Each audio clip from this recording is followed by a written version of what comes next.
Let's talk about death.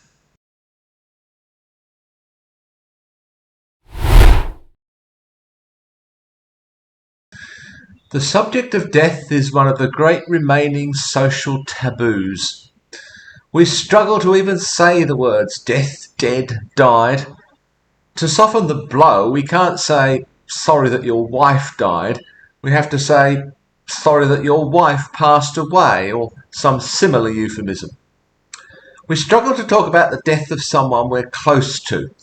We don't talk about our own forthcoming death at all. For the most part, we just don't think about it. For the most part, in fact, I don't think we really believe in it. A few years ago, maybe 8 or 10 years ago, there seemed to be a flood of TED Talks about the subject of death, why we shouldn't fear death, what the process was actually like, how to die well, near-death experiences. There's been nothing much about it since, as far as I can tell. Maybe we solved the problem. These talks were what got me thinking about these reported near-death experiences, which I've talked about before and probably will again in the future.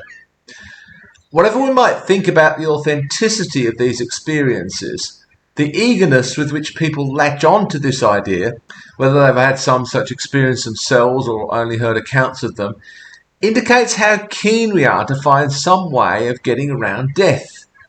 We'll come up with all kinds of belief systems that try to circumvent the finality of death. That's one, but only one, of the reasons I'm suspicious of many religious systems, because they so conveniently find a way out of the death problem.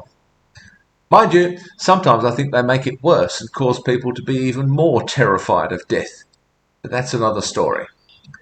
We do everything we can to avoid death, and obviously, I'm not opposed to avoiding death in the short term if I can, as long as staying alive actually seems like a better option.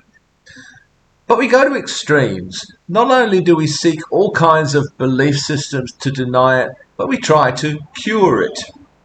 A recent headline in the online magazine Popular Mechanics read, "The cure for death means billionaires will live forever and be rich forever." I'm sure that those who are funding such research don't care much about anyone else. They don't care much about you and me. They just want to make sure that they survive. Even if they did care, such treatment would surely be beyond the reach of the vast majority of us. Maybe we can come up with some way of uploading our consciousness to the cloud upon death.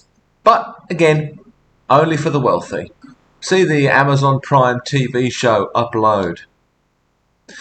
But let's just take a moment to think about the benefits of death.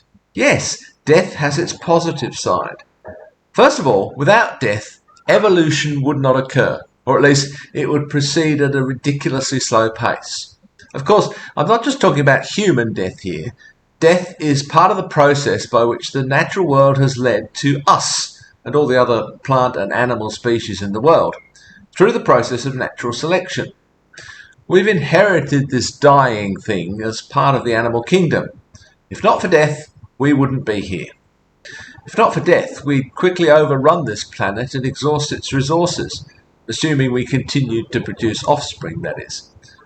But what am I saying? We've already overrun this planet, even if we have, in the short term at least, avoided starving ourselves to death or suffocating ourselves to death with CO2. Of course, when I'm thinking about removing the spectre of death, I'm thinking mainly about defeating the natural effects of aging and possibly disease.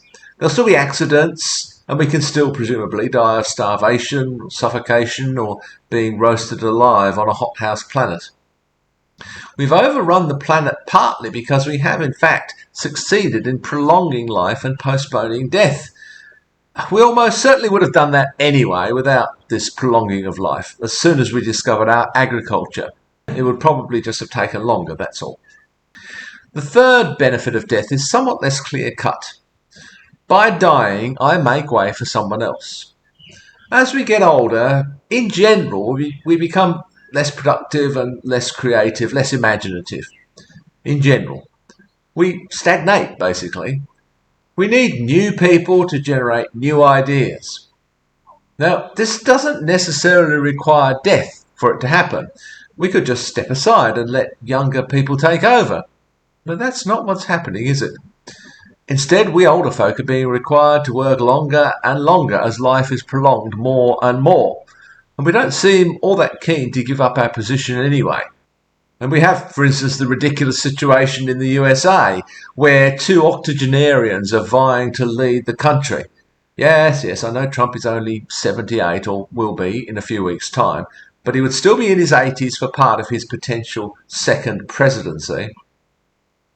And think of poor old King Charles III.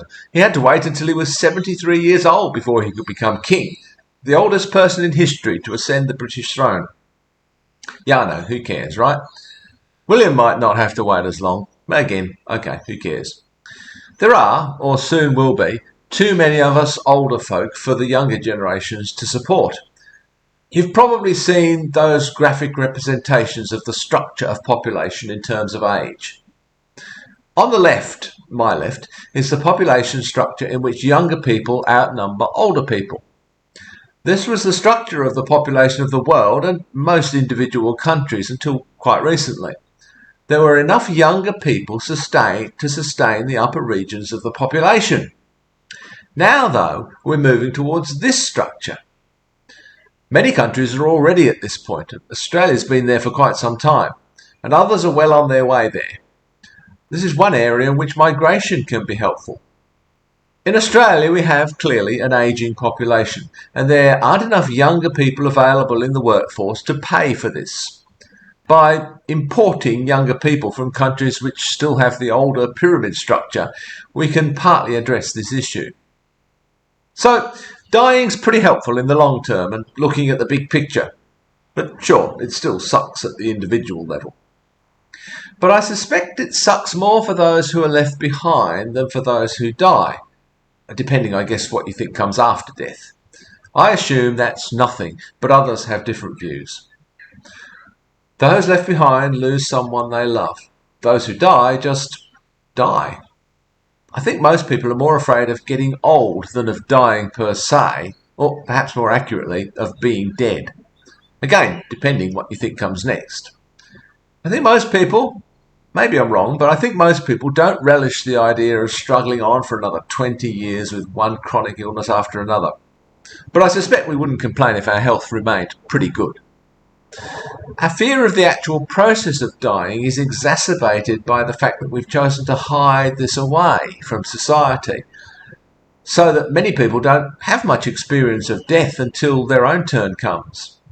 And hospitals aren't the best places for putting people at ease with death, their own or others.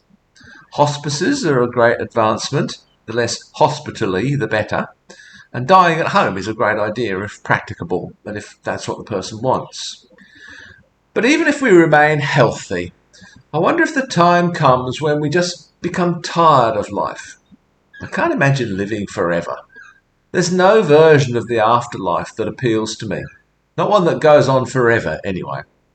I'd lose interest in an interminable movie or novel or TV series at some point, and I'd lose interest in an interminable life eventually too. In Albert Camus' novel La Peste, The Plague, there's a character by the name of Joseph Grand. He's a 50-year-old clerk in the city government. In his spare time, he's writing a novel. Unfortunately, though, he's such a perfectionist that he continually rewrites the first sentence over and over again and can't progress any further.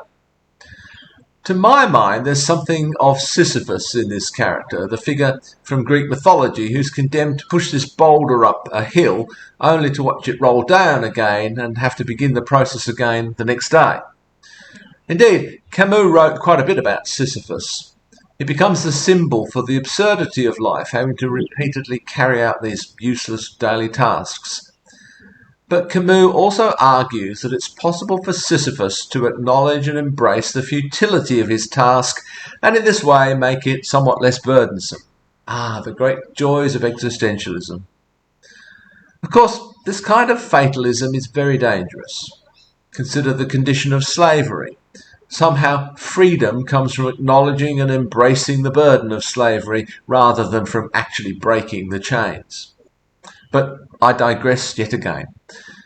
My purpose for raising the spectre of Joseph Grand is to ask the question, Is the meaning of a person's life found in its process or in its conclusion? Is the process of writing and rewriting that sentence itself valuable and purposeful? Or is the real purpose only realized upon the completion of the task? And an additional question, is that continual rewriting itself a way of continually putting off the end? In seeking to constantly perfect our life, are we just seeking to postpone its end? I just have to do this one more time and I'm sure to get it right. Wait, I haven't tried this yet, surely this will work. The longer that process goes on, it seems to me, the more futile it becomes. At some point, we'll have to accept that we'll never get it exactly right, no matter how many times we try. I read a book a year or two ago called Life After Life by Kate Atkinson. It's now a British TV series. In that book, the main character, Ursula Todd, is born in 1910 and she dies at birth. But then she's reborn again into the same situation. This repeats itself over and over again. And each time, without being fully conscious of what's happening to her, but nevertheless clearly carrying forward some kind of intuitive awareness, she tries to correct what goes wrong in her life. Her ultimate goal becomes to save her younger brother, who's killed during World War II as a pilot. The book ends quite unsatisfactorily during one arbitrary incarnation, and the reader doesn't know if she's ultimately successful in her goal. But even if she is, wouldn't she just have to go back to the beginning again when she dies and do it all again, and maybe this time it wouldn't work out? And of course, in reality, each time she fixed one problem, another would pop up somewhere. This task is, in fact, Sisyphean. She can never successfully complete it. And maybe that's the author's point, though I'm not really sure. Clearly, at some point, this has to stop, or else it becomes eternal torment. Clearly, at some point, Joseph Grant has to stop trying to perfect his sentence. Death offers that opportunity. I don't want to be either Joseph Grant or Ursula Todd.